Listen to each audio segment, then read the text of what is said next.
Krishna, Hare Krishna, Krishna Krishna, Hare Hare. Hare Krishna, Krishna Krishna, Hare Hare, Hare Rama, Rama Rama, Hare Hare. Hare Krishna. On behalf of our founder Acharya, Om Vishnupad Paramhamsa Parivrajaka Acharya Ashtottar Shata Shri Srimad Abhay Charana Bhaktivedanta Swami Maharaj Srila Prabhupada, and on behalf of ISKCON Atlanta, we welcome all of you for this very special Utsav, the Tirobhav Tithi, the disappearance day of Shri Srimad Bhakti Siddhanta Saraswati Goswami Maharaj Srila Prabhupada, the eternal spiritual master of our founder Acharya Srila Prabhupada. So it's a very special day. There is a story in Srila Prabhupada's Lilamrit that one time it was the disappearance day of Srila Bhakti Siddhanta Saraswati Thakur Prabhupada, and Srila Prabhupada instructed His Holiness Tamal Krishna Goswami Maharaj to prepare the feast at noon to celebrate the Tirobhav Tithi of Srila Bhakti Siddhanta Saraswati Thakur. And Srila Tamal Krishna Goswami Maharaj and other leading disciples of Srila Prabhupada, they thought that no one comes to the temple on a weekday at noon.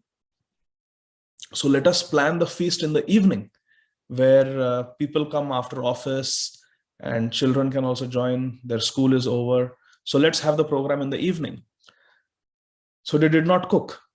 Around 10:30 in the morning, Srila Prabhupada asked His Holiness Tamal Krishna Goswami Maharaj that how is the preparation for the feast going? And Srila Tamal Krishna Goswami Maharaj informed Srila Prabhupada that Srila Prabhupada, no one comes to the temple at noon. It's a weekday. So we have planned the celebration for the evening. So we will cook in the evening. Srila Prabhupada was not happy with this. Srila Prabhupada said that the appearance and the disappearance tithis of our acharyas, we must celebrate. And the Vaishnava tradition is that we fast for half the day. There is fasting till noon. And at noon, there should be a nice feast served to the personality whose tithi we are celebrating. It's not about our convenience or how many people are going to come when. That is not the consideration. The Vaishnava culture, the Vaishnava tradition is that on the particular tithi of an acharya, we fast till noon, and at noon we offer very wonderful prasad to the personality, to the acharya. So what is this? I had specially instructed that the feast should be served sharp at noon, and you have not even begun. So Srila Prabhupada himself entered the kitchen of the temple, and Srila Prabhupada himself started cooking.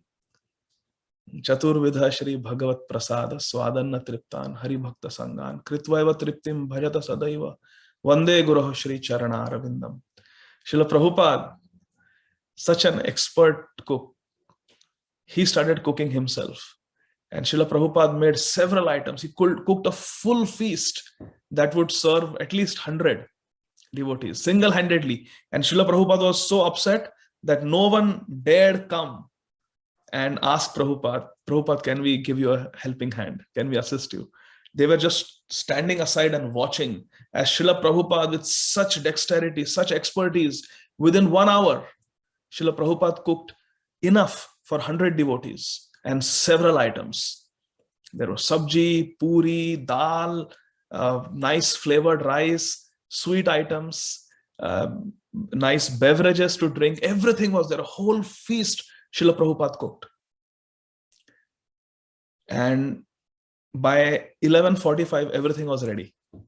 And at noon, Srila Prabhupada was ready to offer the Guru Arti to Srila Bhakti Siddhanta Saraswati Thakur, teaching us the importance of Guru Puja, importance of honoring our acharyas.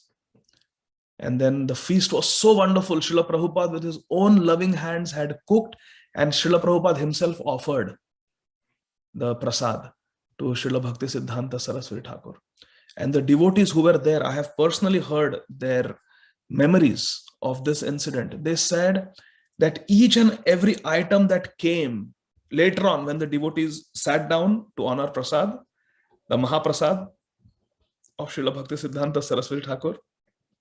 When they sat down, each and every item was so perfect, so surcharged with devotion and spiritual potency, that the devotees, they were saying that there was pin drop silence.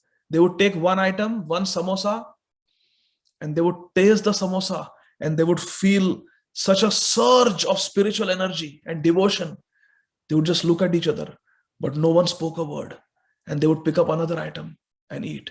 They would take the sweet rice and eat. And everyone was stunned. Pin drop silence, no chitty chatty, no gossiping. Everyone was just overwhelmed with emotion, tasting that completely spiritual food, prasad of a Mahabhagavad, cooked by another Mahabhagavad with so much love. How much love Srila Prabhupada had invested in cooking for his Gurudev. Chakshudana dilojai janme janme Prabhu say. That spiritual master who is our master birth after birth, we are cooking for him. Such love, such devotion. So today is indeed a very, very important day, my dear friends.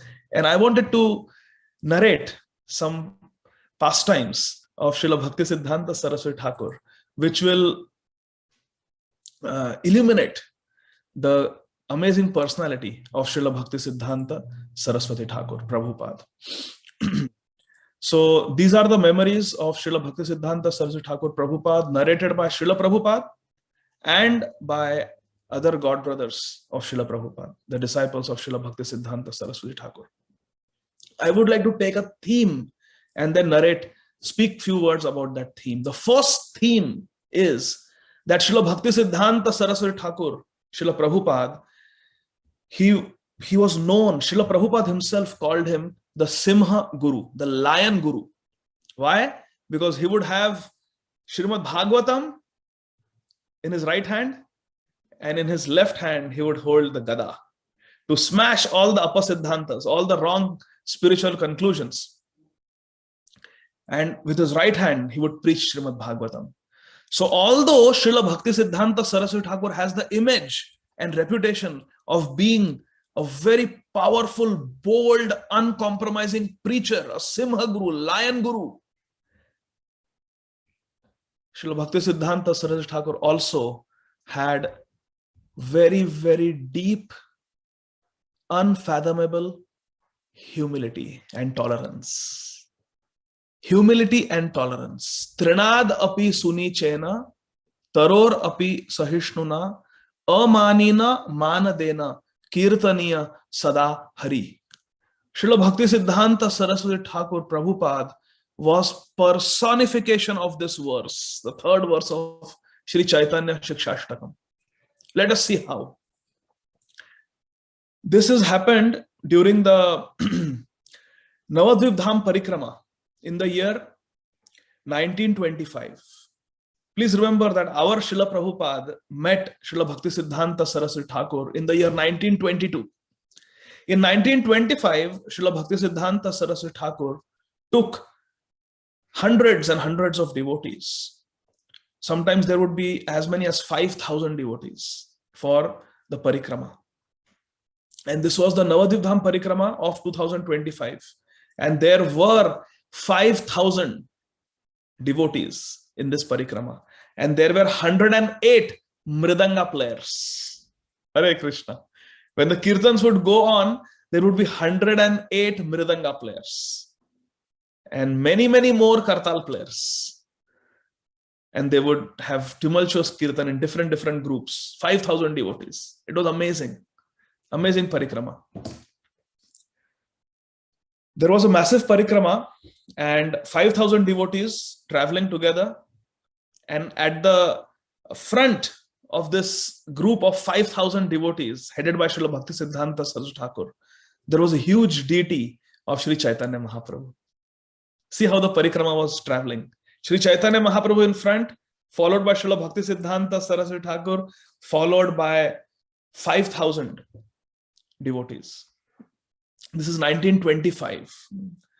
And Sri Chaitanya Mahaprabhu's beautiful deity was being carried on the back of a huge royal elephant. Just picture that. This is Sri Navadvip Dham in 1925. This is British India. And there is a huge royal elephant with massive tusks. And on the back of the elephant is a beautiful throne. And on that throne is Sri Chaitanya Mahaprabhu being served by the devotees. And behind is Srila Bhaktisiddhanta Saraswati Thakur, himself 6.5 feet tall, very thin, very slender, golden complexion, and very soft skin. Srila Bhaktisiddhanta Saraswati Thakur. He had long arms. He had a very beautiful smile. His demeanor was very grave, and his voice was filled with gravity. Srila Bhaktisiddhanta Saraswati Thakur had all the features of a Mahapurush, and 5,000 devotees singing and dancing Hare Krishna Mahamantra Sankirtan. Such a beautiful Navadvip Dham Parikrama. At that time, there were some Jati Gosais and also some Prakrit Sahajya Babajis who were very envious of Srila Bhaktisiddhanta Saraswati Thakur and very critical also. And their issue was that Srila Bhaktisiddhanta Saraswati Thakur was giving initiation, diksha, to those people who were not born in the Brahmin family. And traditionally in the Orthodox society, the Gayatri mantras could only be given to those who were born in the Brahman family. But that is not the teaching of the Vedas. Chaturvarnam maya shrishtam guna karma vibhagasha, not based on janma. And that is not the teaching of Sri Chaitanya Mahaprabhu. And that is not the teaching of any of our acharyas. So Srila Bhaktisiddhanta Saraswati Thakur, Shri Rupanuga Viruddha Apasiddhanta Dhvanta Harine. Shri Rupanuga Viruddha, whatever was against the teachings of Srila Rupa Goswami, such Apasiddhanta Dhvanta Harine. Srila Bhaktisiddhanta Saraswati Thakur destroyed and smashed such arguments. So these Babajis, they were losing their prestige and they were losing their donations also because of the powerful preaching of Srila Bhaktisiddhanta Saraswati Thakur, who was preaching that a Brahmana should be respected and recognized based on the qualities, guna and karma, and the activities. If the activities are Vaishnava, for example, I once had a professor when I was doing my surgical residency in a rural place in India, in Mahatma Gandhi's Vardha. It was Mahatma Gandhi's Vardha.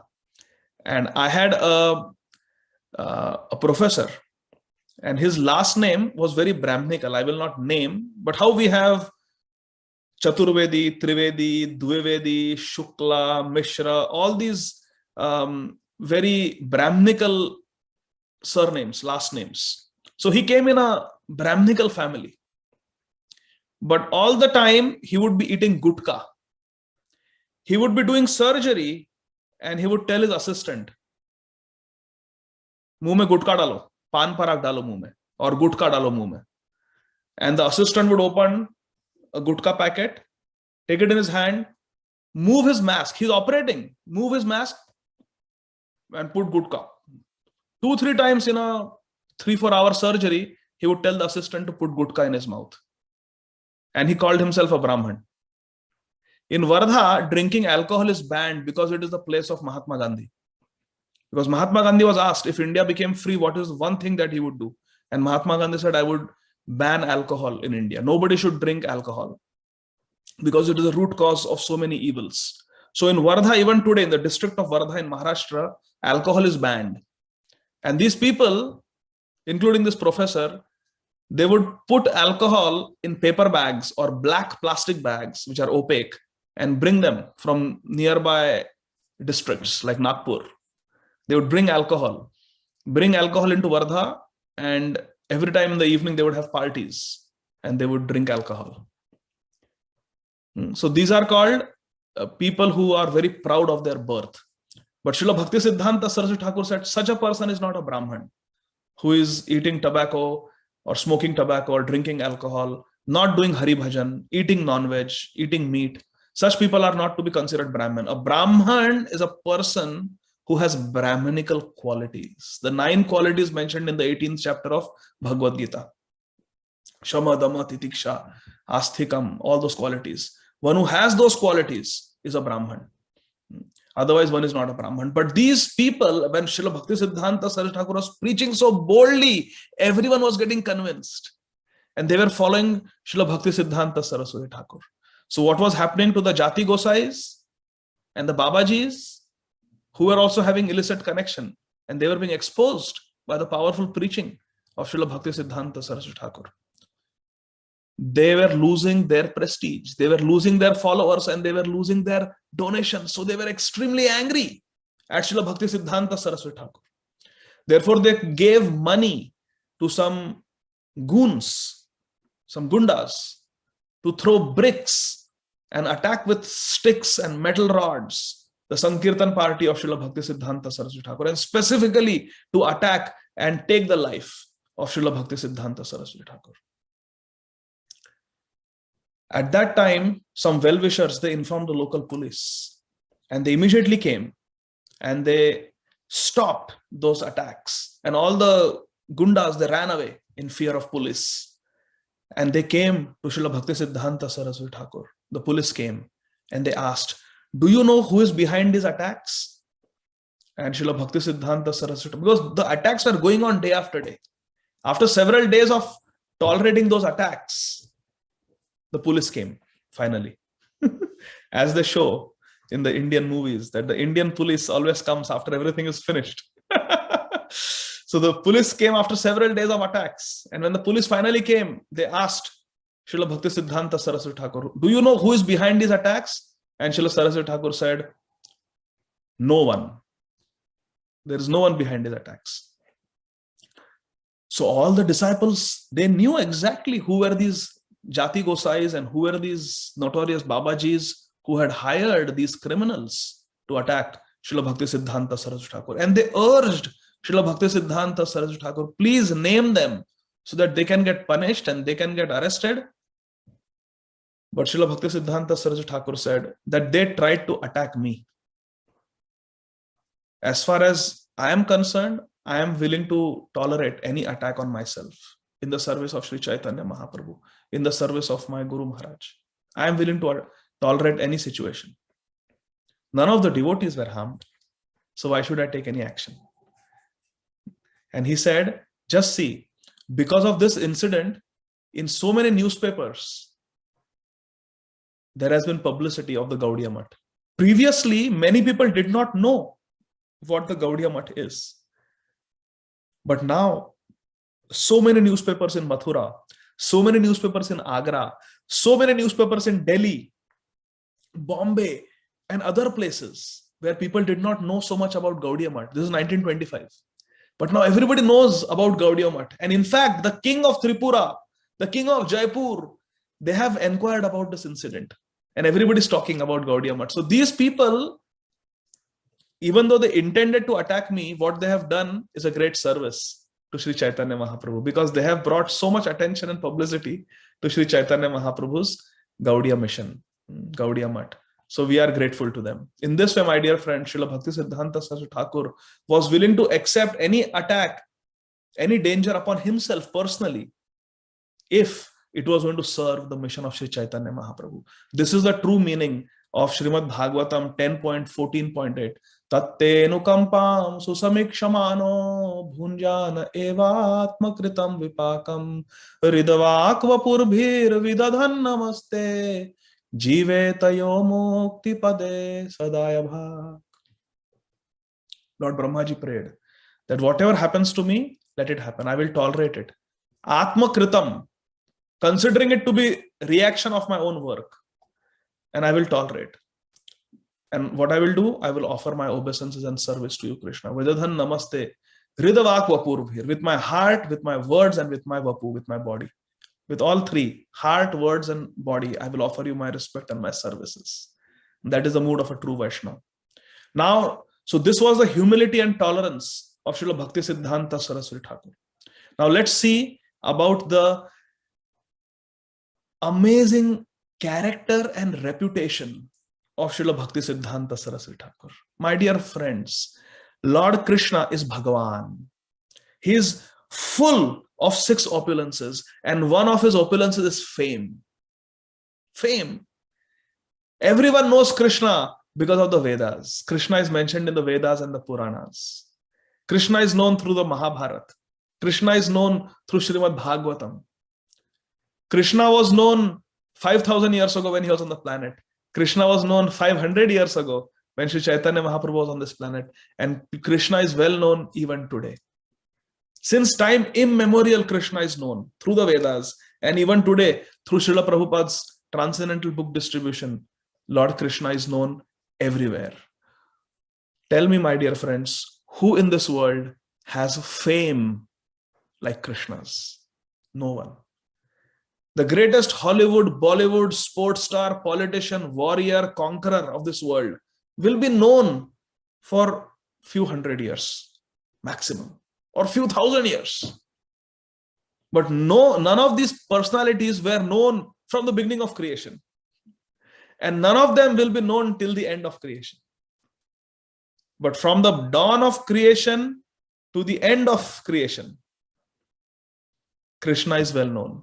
And even before the dawn of creation and even after the annihilation, Krishna will be known and Krishna will exist. This is from the Chatushloki Bhagavatam, from the 2nd canto. That is Krishna's opulence. All famous, always. So this quality of Krishna fame, Krishna gives it to his devotees. So Srila Bhakti Siddhanta Saraswati Thakur, being a true Vaishnava, also had this fame. And what was this fame? What was this reputation of Srila Bhakti Siddhanta Saraswati Thakur? Let us analyze that. This also happened during Navadvip Dham Parikrama, while Sri Bhakti Siddhanta Saraswati Thakur was engaged in the missionary work of preaching. Srila Bhakti Siddhanta Saraswati Thakur, he went to a particular open space or garden to find a place where the devotees during Parikrama could sit down and have prasad and hear Harikatha. See, Srila Bhakti Siddhanta Saraswati Thakur was such a responsible leader that he would go as advance party to make all arrangements for the devotees. 5,000 devotees in those days, my dear friends, when there was no technology, to make arrangements for them. This particular time, they were in a place in Navadvip Dham Parikrama, in a place called Champaka Hatta. Champaka Hatta is the place where Srila Jayadeva Goswami would live in his initial years. And that is the place where Sri Chaitanya Mahaprabhu gave him darshan. Champaka Hatta, very holy place in Navadvip Dham. So Srila Bhakti Siddhanta Saraswati Thakur was there scouting for places where the devotees of his parikrama could stay. And he found a particular place where there was a very nice mango orchard. So after finalizing that place, Srila Bhakti Siddhanta Saraswati Thakur looked around the place. He noted everything, where the devotees could sit, where the temporary kitchen could be constructed, because the devotees would sleep in the open space in those days. And only the kitchen had a canopy. They would have makeshift kitchens, big chulhas where they would cook. But otherwise, as far as taking rest is concerned, as far as hearing Harikatha is concerned, doing Kirtan is concerned, everything would happen in open space. Only the kitchen had a covering. So he noted everywhere where the makeshift kitchen will be, where the Harikatha will happen, where the Kirtan will happen, where the devotees will take rest at night, where, everything he noted. And when Srila Bhakti Siddhanta Saraswati Thakur returned, and the parikrama was supposed to arrive the next morning, that evening there was a theft in that area. And some local people of Champak Hatta, they went to the local police station and they filed a first information report, FIR, against Srila Bhakti Siddhanta Saraswati Thakur. Can you imagine? Such a sadhu, such a saint, and they are lodging a FIR, a complaint in the police station against Srila Bhakti Siddhanta Saraswati Thakur. And the complaint read that Srila Bhakti Siddhanta Saraswati Thakur came here to inspect, see what could be stolen. And then he came and he stole from the farmhouse, he stole from the houses of people who lived there, he stole the mangoes, he stole everything that was valuable and went away. And the police said, we will investigate. Now, when this information reached the local landlord, his name was Shripal Chaudhary. Shripal Chaudhary was a very influential landowner, and he had a big tea garden. He had a lot of money. He had huge estate, huge property. He had a sprawling mansion in Shri Champakhatta, and he had very good relations with the British governor and the British influential officers because he was very rich. In his mansion in those days, he even had a helipad. Hare Krishna. Hare Krishna. For the helicopters to land. They were very, very influential people. And when Shripal Chaudhary, who was very close to the British, found out that a FIR had been lodged against Srila Bhaktisiddhanta Saraswati Thakur, he went to the police station. And in his mansion, in his yard, he had lakes, he had ponds, he had so many things, very beautiful, sprawling property he had. So he went to the police station, and all the police officers, they stood up and they saluted him. And he said, I have come to lodge FIR, first information report. The police inspector immediately sat down. Yes, sir. What happened? How can we help you? Shripal Chaudhary said that yesterday someone came and stole a big lake from me. And the police inspector writing, yesterday someone came and stole what? A big lake? Yes, someone came and stole a big lake from my garden yesterday. The police inspector said, sir, I have never heard of such a thing.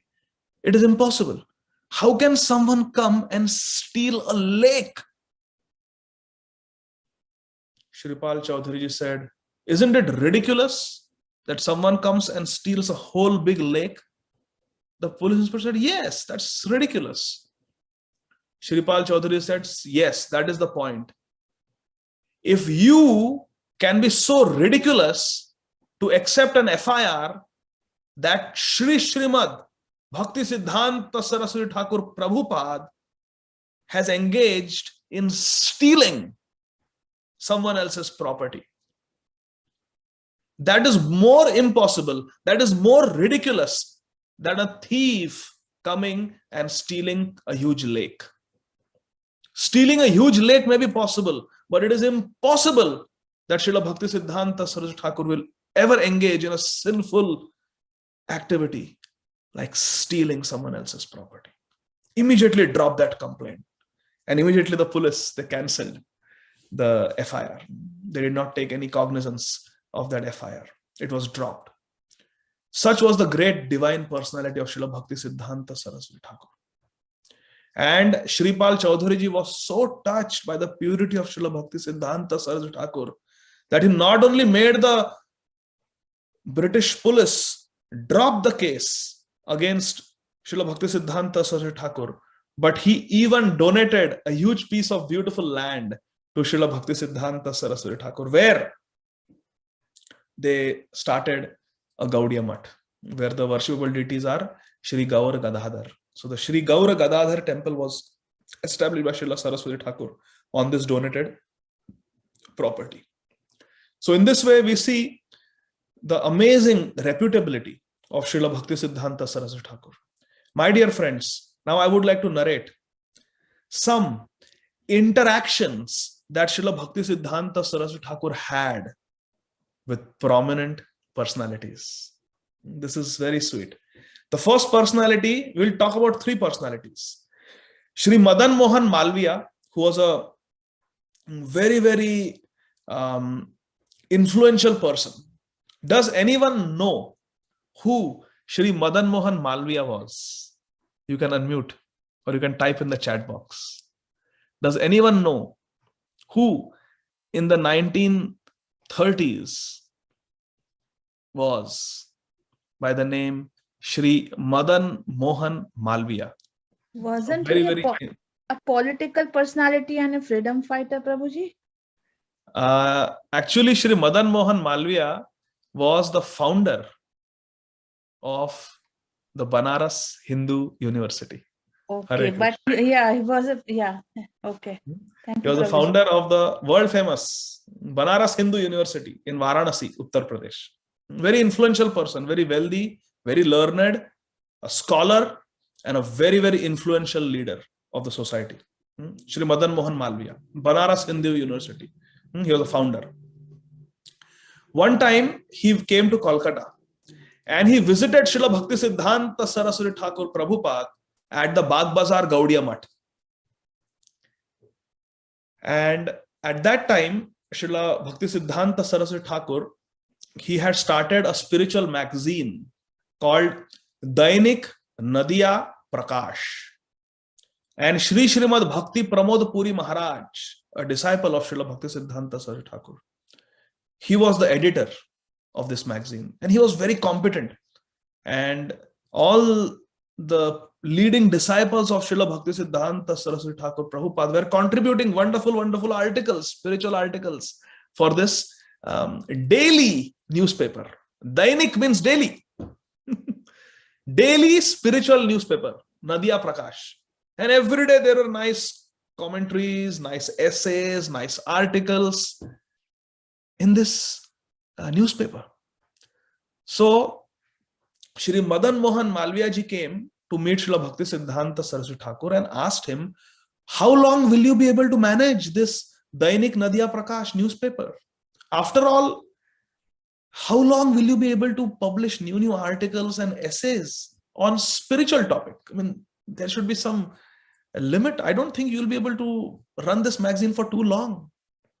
I'm really surprised and astonished that you started a daily spiritual newspaper. In the history of this world, nobody has heard of a daily spiritual newspaper. There is no mundane news in your newspaper. There is no gossip. There are no advertisements.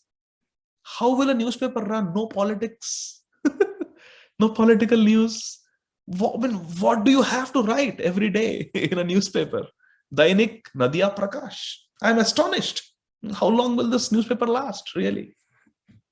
I'm going to quote the exact words of Srila Bhakti Siddhanta Saraswati Thakur. Your astonishment pales in comparison to the astonishment that I feel in seeing that you, Shri Madan Mohan Malviya ji, a person regarded as foremost among the best scholars of India, is expressing wonder about the Dainik Nadiya Prakash daily newspaper.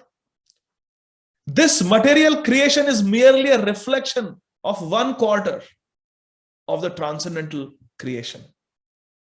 The spiritual world is 3/4 of Krishna's creation, and this material world is just 1/4, 1/4. Across the globe, there are countless newspapers published every day in different languages on this earth planet. And this earth planet is just one insignificant planet in the 14 planetary systems of this Brahmanda, this universe. And there are innumerable such universes, such Brahmandas on the innumerable hoods of Lord Anantashesh. So on this earth planet, which is an insignificant speck, on this earth planet, there are innumerable newspapers. Los Angeles has their newspaper. New York has their so many newspapers. Atlanta has so many newspapers. Chicago has so many newspapers. Calcutta has so many newspapers. New Delhi has so many. Mumbai has so many daily newspapers. And all over the world, thousands of newspapers are being published every day. On this one earth planet. And there are so many planets in this universe. And there are so many such universes. And all these universes put together are only 1/4. And the spiritual world is 3/4. And we are writing about the spiritual world. So how much do we have to write? And you are surprised, you are astonished. So my astonishment is greater at your astonishment that you are astonished. Being such a scholar, what kind of scholar are you? Now, because a scholar can very easily understand these implied meanings, Shri Madan Mohan Malviya ji was very pleased to hear Srila Bhakti Siddhanta Saraswati Thakur's explanation. He had never heard anything like this. So he asked a second question to Srila Bhakti Siddhanta Saraswati Thakur because he was completely satisfied about the first question. Now, second question. We see, I'm quoting, Shri Madan Mohan Malviya ji inquired from Srila Bhakti Siddhanta Saraswati Thakur Prabhupada. Quote, we see in the Gaudiya Math that people of all varnas and ashrams are being awarded diksha. Men born in non-Brahmana families are being awarded the Upanayan thread reserved only for the Brahmana. And all are rendering service to Sri Bhagwan, such as Archana, deity worship, cooking for Bhagwan, and studying the scriptures like Srimad Bhagavatam. Because in those days, traditionally only Brahmanas had the right to study the Vedas and the Vedic literatures. But in your Gaudiya Math, anybody from any family is doing it. There are also many other unconventional principles adopted here in Gaudiya Math, like women getting diksha. Srila Bhakti Siddhanta Saraswati Thakur gave diksha to women. He was the first acharya to do that. Is this not a violation of Varnashram Dharma and the scriptural injunctions? Srila Bhakti Siddhanta Saraswati Thakur replied, I quote, just as the soul and the body are related to each other, so too are Bhagavat Prem, transcendental love for Krishna, and Varnashram Dharma. Okay, so Krishna Prem and Varnashram Dharma are connected, just like this material body is connected to the spiritual soul. This material body is Varnashram Dharma, and the spirit soul is Bhagavat Prem, Krishna Prem. Srila Bhakti Siddhanta Thakur is explaining. Although it is the soul and not this material body that is the main object of our attention, the body cannot be altogether neglected, especially in the conditioned stage of life. Okay, so between the soul and the body, between the soul and the gross body, what is more important? Of course, the soul. We have had so many bodies. We change bodies, like we change clothes. Now, this kurta is more important, or a person who is wearing the kurta or a sari. Naturally, the person, because the person has so many clothes in the wardrobe. We keep changing them. But the person is real important. So Krishna Prem is the real important topic. And the material body is like the Varnashram Dharma. But Srila Bhakti Siddhanta Thakur is saying in the conditioned stage, we cannot neglect the body. We need the body. For example, if this soul wants to reach the spiritual world, I need help of this material body, because it is with this material body that I can do bhajan. So we need this body to do bhajan. But what is the purpose of having this material body and doing bhajan? It is to get Krishna Prem. It is to get Krishna Prem. Every morning before we start our japa, we say, any devotee who claims to be a Vaishnava must guard against the 10 offenses against the holy name and chant sincerely in order to quickly achieve the desired success, Krishna Prem. So Krishna Prem is what we want to achieve. So Saraswati Thakur explaining. So there are two types of Varnashram Dharma. Srila Bhakti Siddhanta Thakur explaining. Daiva Varnashram Dharma and Adaiva Varnashram Dharma. So Daiva means divine. So divine Varnashram Dharma and Adaiva means non-divine or worldly Varnashram Dharma. What you are talking about, Brahman by birth, that is worldly Varnashram Dharma. It is Adaiva Varnashram Dharma. But what we are practicing is what is mentioned in the scripture and what is taught by Sri Chaitanya Mahaprabhu, and that is Daiva Varnashram Dharma. Srila Advaita Acharya gave the Shraddha Patra to Thakur Haridas, who was born in a Muslim meat-eating family. And the Shraddha Patra is to be given to the most respectable, topmost Brahman leader. And when this was brought to the attention of Srila Advaita Acharya, Srila Advaita Acharya said that feeding Haridas Thakur is like feeding millions and millions of brahmanas and more. So this is Daiva Varnashram. This is what Srila Prabhupada wanted to establish. So like that, in this way, Shri Madan Mohan Malviya ji was completely enlightened by hearing the answer of Srila Bhakti Siddhanta Sri Thakur about Daivi Varnashram Dharma. It's very important. And of course, the conversation is long, but we are running out of time, so I cut it short. There were more things that Srila Saraswati Thakur told. But anyway, the next person is very world famous Nobel laureate from India. Any guesses? Shri Rabindranath Tagore. Yes, Srila Bhakti Siddhanta Saraswati Thakur met Shri Rabindranath Tagore, and it was a very interesting meeting. During the time, Srila Prabhupada Bhakti Siddhanta Saraswati Thakur was considering sending a few of his leading disciples to the Western countries for preaching the message of Sri Chaitanya Mahaprabhu. He met Shri Rabindranath Tagore, who was well-renowned author. He wrote Gitanjali, got Nobel Prize for literature. And he had gone to the Western world to receive his Nobel Prize. So when he came back to India, Srila Bhakti Siddhanta Saraswati Thakur met with Shri Rabindranath Tagore ji and asked him, in your opinion, to which Western country should our Gaudiya Math preachers be sent to spread the message of Sri Chaitanya Mahaprabhu? Shri Rabindranath Tagore replied, none. It is unadvisable to send your Gaudiya Math preachers to any Western country at this moment. Why? Because many unscrupulous people from India posing to be gurus of the Vedic Dharma have gone there, and they have completely spoiled, ruined, tarnished the image of the Vedic culture. Because they were bogus gurus. They went there and they started eating meat and started associating with women. And therefore, people in the Western world have lost their faith in Indian sadhus.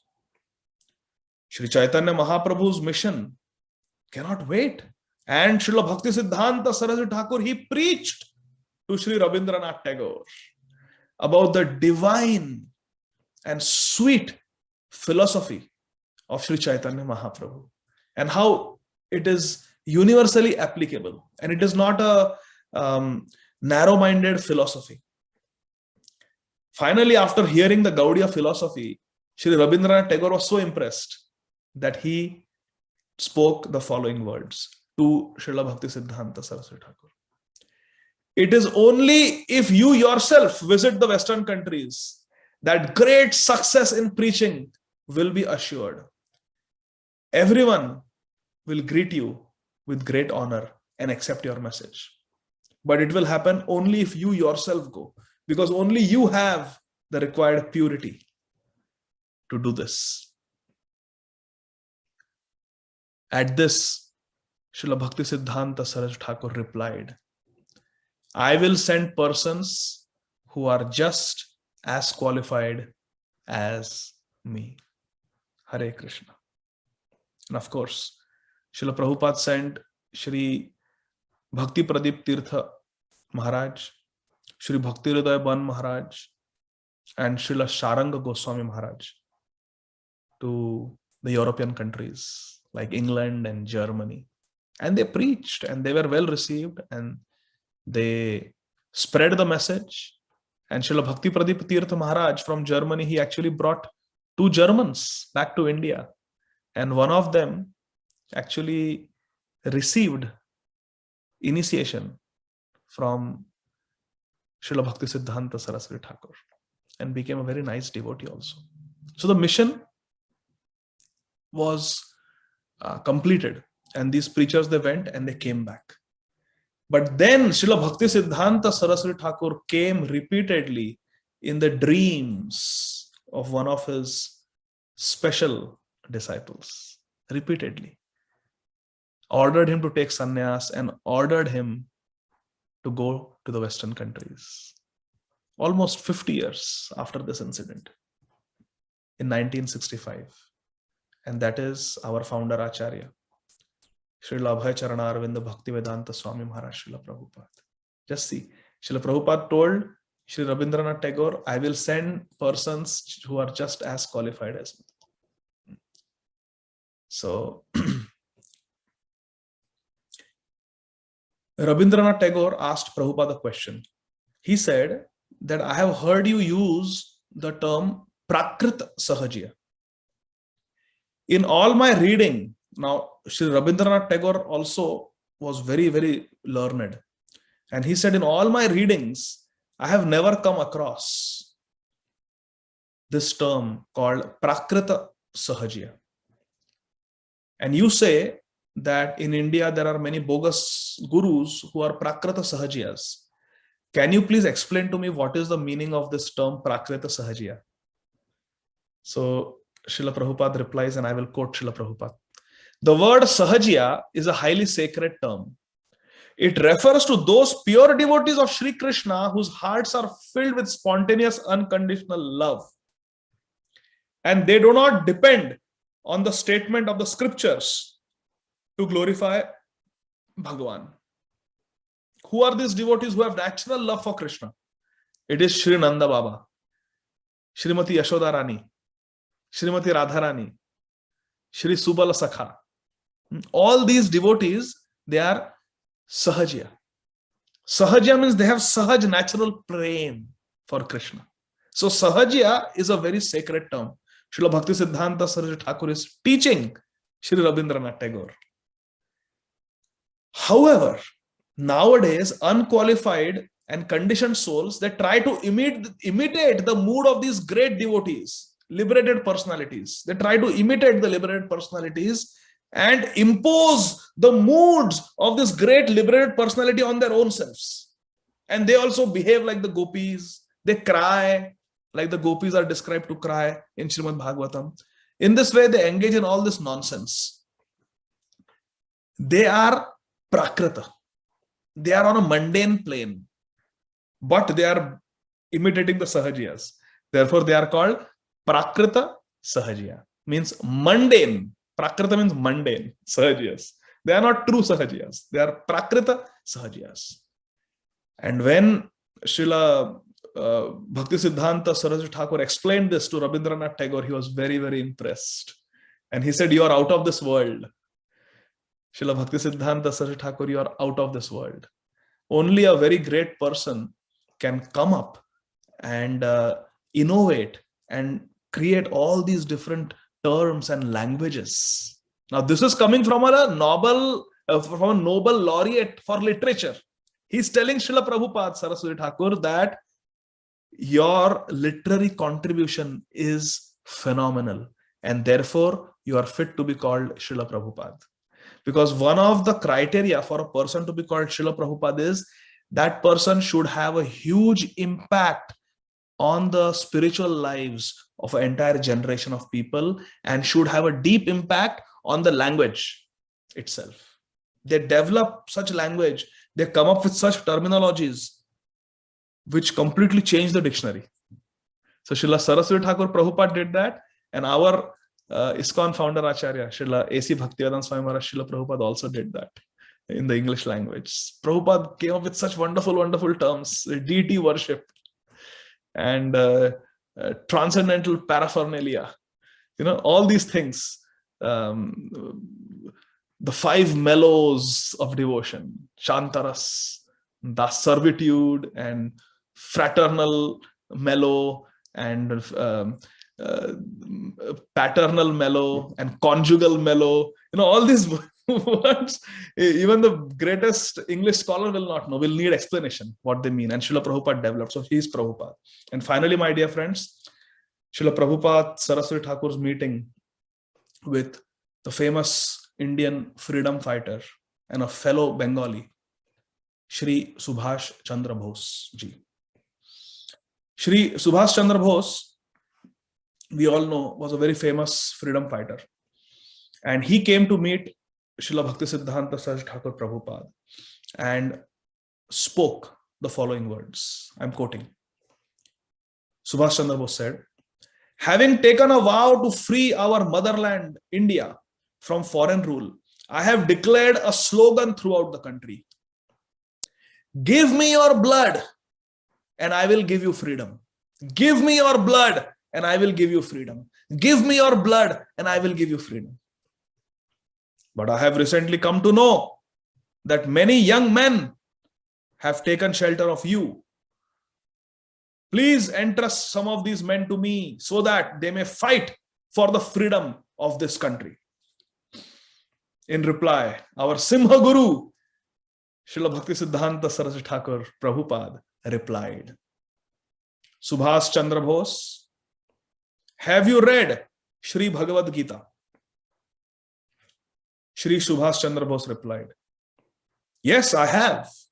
In fact, Subhas Chandra Bose was famous for carrying Bhagavad Gita with him. So did Mahatma Gandhi. So these freedom fighters, they had studied the Bhagavad Gita.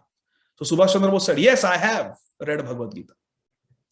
Srila Bhaktisiddhanta Saraswati Thakur asked, do you remember this verse? Yam yam vapi smaran bhavam tejantante kalevaram tam tam evaiti kaunteya sada tad bhava bhavitaha. Chapter 8, verse number 6 from Srimad Bhagavad Gita. O son of Kunti, without fail a person attains the state that he remembers at the time of death. Yam yam vapi smaran bhavam tejantante kalevaram tam tam evaiti kaunteya sada tad bhava bhavita. Whatever state of being you remember at the time of death, you get that.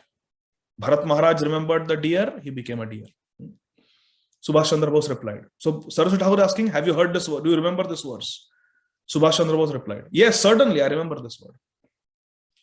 Srila Bhaktisiddhanta Saraswati Thakur said, then you must definitely believe in reincarnation. Subhas Chandra Bose replied, yes, of course. Which Hindu in this world does not believe in reincarnation? Srila Bhaktisiddhanta Saraswati Thakur replied, if incidentally you happen to die today and you are born in England in your next life, because you're always thinking of the Britishers, you're born in England in your next life, will you continue to fight for India's freedom or will you fight to maintain dominance over India as a Englishman? Srila Bhaktisiddhanta Saraswati Thakur is asking this question. Subhas Chandra Bose replied, I understand your point, but we must certainly think about the freedom of our motherland.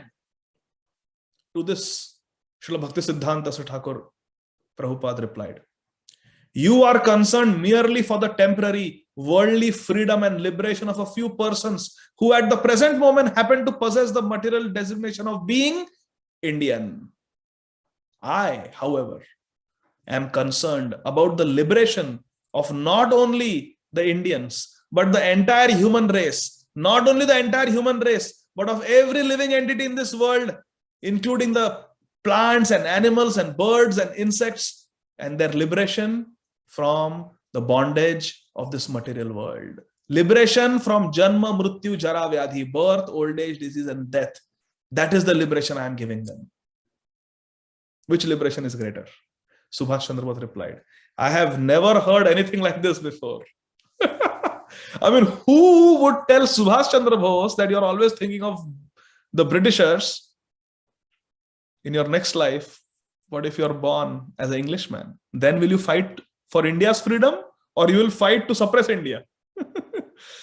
Mind-blowing, and all based on Shastra and sound logic. I have never heard anything like this before, Subhas Chandra Bose said. Before meeting you, nobody ever described to me such beautiful, deep meanings, meaningful explanations of the teachings of Bhagavad Gita.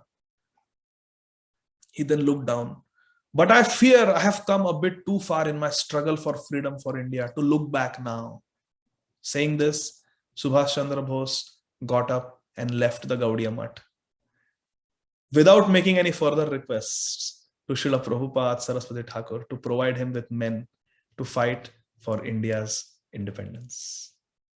Hare Krishna. Now, my dear friends, I would conclude my presentation by reading. There are 25 words of wisdom that Srila Bhaktisiddhanta Saraswati Thakur gave.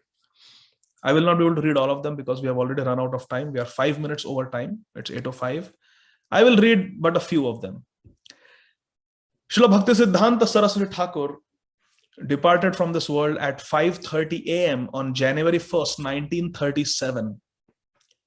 Before passing away, Srila Bhaktisiddhanta Saraswati Thakur Prabhupada preached vigorously to his disciples and well-wishers who had come to meet him. And these are some of the instructions, last instructions, final instructions that Srila Bhaktisiddhanta Saraswati Thakur Prabhupada gave this world. And these instructions are the favorite of my spiritual master. I have heard my Gurudev read these instructions many times. I would just like to read a few of them. Number 1. We are put to test and trial in this world. My dear friends, we all know, all of us go through ups and downs in life. And please listen carefully. We are at the end of our talk. Please give me your undivided attention for less than 5 minutes. Hare Krishna. We are all put to test and trials in this material world, my dear friends. Many times this question comes, why bad things happen? Why bad things happen to good people? Actually, our acharyas explain that there are no good people in this world. Hare Krishna. We should never think that I am a good person. Why bad things are happening to me? Tattenu kampam susamikshamano bhunjana evatma kritam vipakam. This vipakam has come, this trouble has come, difficulty has come. Why? Atmakrit. I have created my own karma. I have cooked my karma. Now what I have cooked, I have to eat. If I cook something, I am not a good cook. If I cook something, it will be very bad. And I start eating and there is too much salt or too little salt. And I say, this khichdi is not good. Who do I blame but myself? I have cooked that khichdi. Similarly, we have cooked our own karma and we have to eat it. What to do? So we are put to trial and tests in this material world. All of us are, nobody is exempt. So why do bad things happen to good people? The question is wrong, because there are no good people in this world. There are no good people in this world. We have all had so many births, so many lives, and we have committed so many sins. The only good people are the Nitya Siddhas, like Srila Bhaktisiddhanta Saraswati Thakur Prabhupada, and like our Srila A.C. Bhaktivedanta Swami Maharaj Prabhupada, who descend from the spiritual realm to save us, to deliver us. So Srila Saraswati Thakur is saying, Srila Bhaktisiddhanta Saraswati Thakur is saying, we are put to test and trial in this world. Who will succeed? Only those who attend the kirtan of the devotees can succeed. Therefore, in the association of devotees, we must come and do Harinam Sankirtan and also glorify the devotees. Number 2, every spot on earth where discourses on God are held is a place of pilgrimage.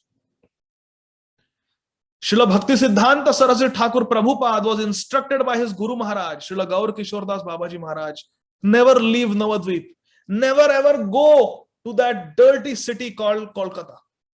Never go there. This was the instruction Srila Bhaktisiddhanta Saraswati Thakur received from his Gurudev, Srila Gaur Kishore Das Babaji Maharaj. Never go to Calcutta. Never go to Calcutta.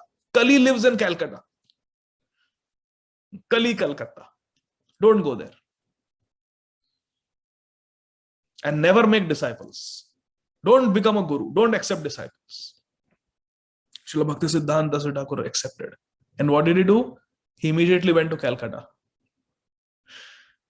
And he immediately accepted many disciples. So when Srila Bhaktisiddhanta Saraswati Thakur was asked, what is this? The instructions of your Guru Maharaj were just opposite.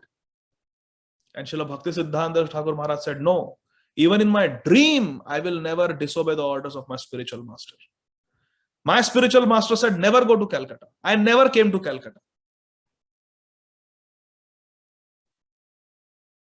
I come to Gaudiya Math.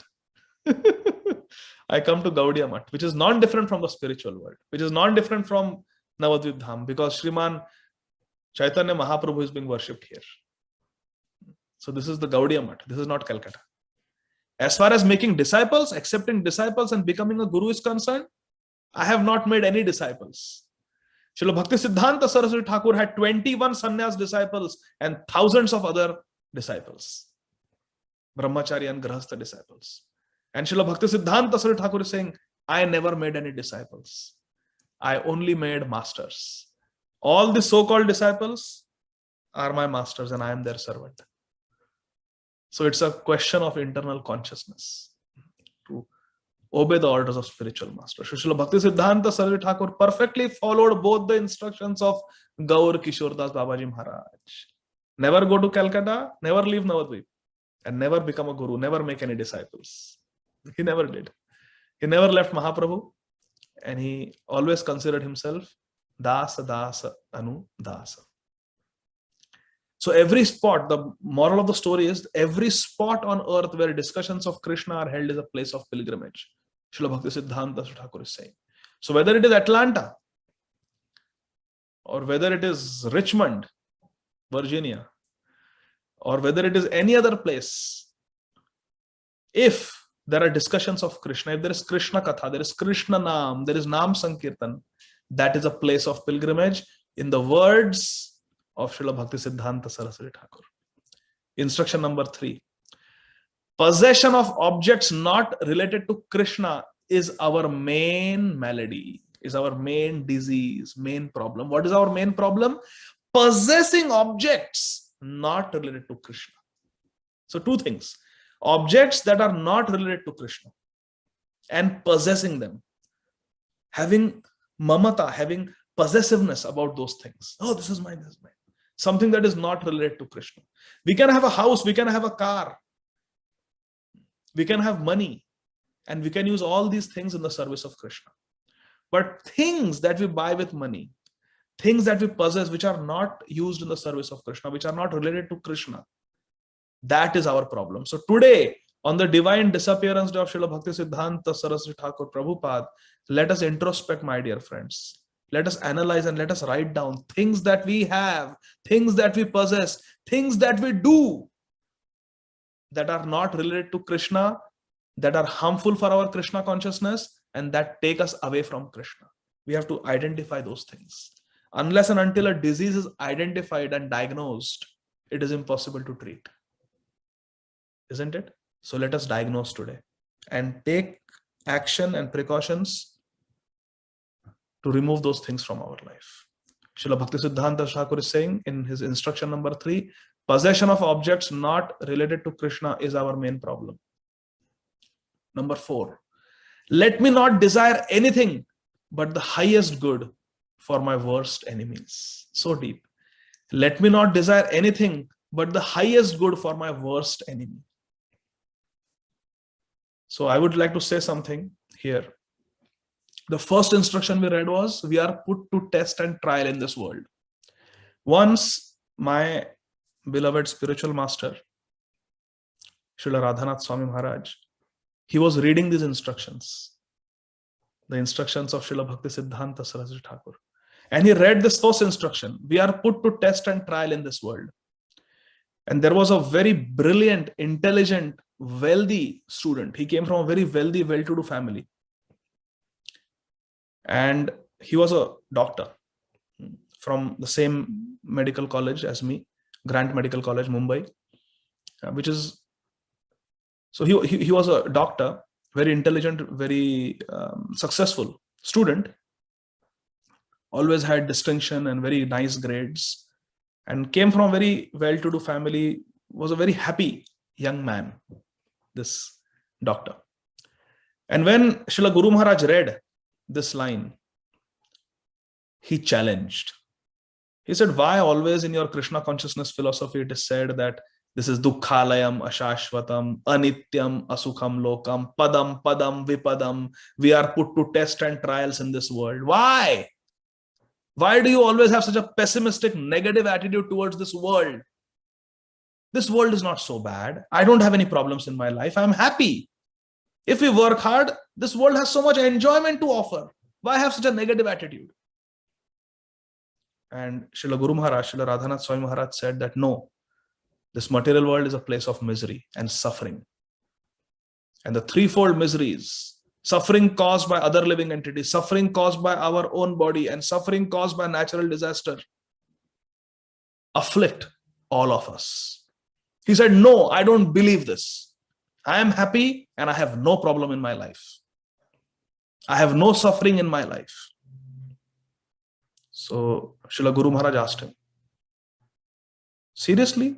You have no suffering in your life? He said, I have no suffering in my life. Your Vedas are wrong. Your scriptures are wrong. Your preaching is wrong. I am an example. There is no suffering. I am not suffering.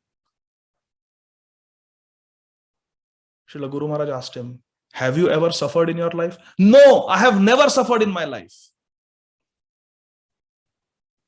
Srila Guru Maharaj looked at him and said, then you will suffer.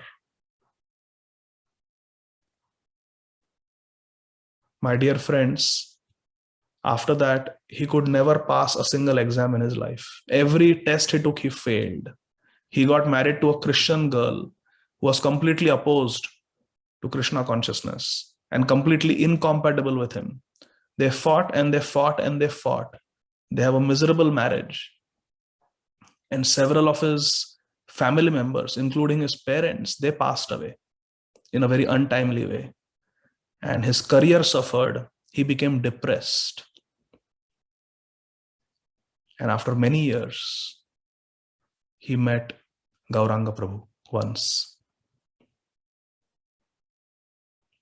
who used to preach to him in the college. He met Gauranga Prabhu once, and he was narrating the sequence of events that happened in his life after that fateful meeting with Srila Radhanath Swami Maharaj. And his realization was, your Vedas are correct, your preaching is correct, and one has to be very careful how one speaks in the presence of a sadhu guru. Hare Krishna. So here it is. Let me not desire anything but the highest good for my worst enemies. One should not misunderstand the activities of a great Vaishnava. Whatever a great Vaishnava does and speaks is for the highest good. In this lifetime, at least, that atheist has come to the point, your Vedas are right, your preaching is right, and one should be very careful what one speaks in the presence of a sadhu guru. That's a huge improvement from challenging the Vedas. So there are many more instructions like this, my dear friends, 25 of them. We just covered a few. So with this, I will stop. If there are any questions or comments, we can take a few. Jagat Guru Srila Bhakti Siddhanta Saraswati Goswami Maharaj Srila Prabhupada ki jai. Jagat Guru Srila A.C. Bhaktivedanta Swami Maharaj Srila Prabhupada ki jai. Nitai Gaur Premanandi. Hari Hari Bol. Thank you very much. Hare Krishna. Hare Krishna, Prabhu. Thank you so much for the wonderful class. As usual, it was filled with so much wisdom and nectar.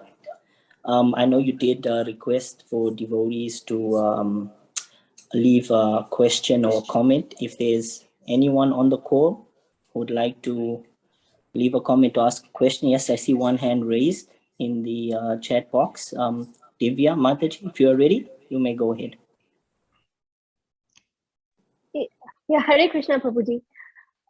When you said about that we all are tested and we, these miseries come like threefold miseries, the Adhyatmic, Adhibhautik, and which is the third one, Adhidevik.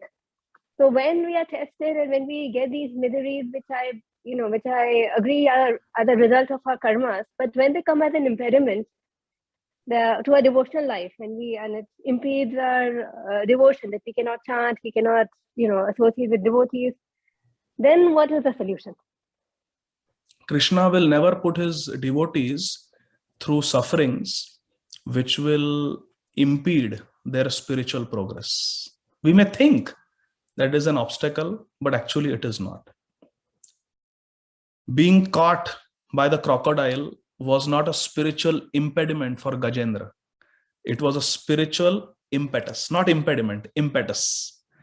Being grabbed by Dushasana in an assembly of lusty men was not a spiritual impediment for Srimati Draupadi Devi. It was a spiritual impetus. Being separated from Krishna on the night of Sharat Purnima in the dense forest was not a spiritual impediment for the gopis. It was a spiritual impetus. So we may think that this is a great calamity and I'm not able to remember Krishna, I'm not able to chant. But when we are suffering, that desire to chant is more powerful than inattentive 16 rounds we are chanting when everything is going fine and we are happy-go-lucky. We are spaced out. Hare Krishna, Hare Krishna, Krishna Hare Hare, Rama Rama. But when we are suffering and we are thinking, oh, when will I get my mala in my hand and when will I chant? That is more powerful.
Something like that. My question was.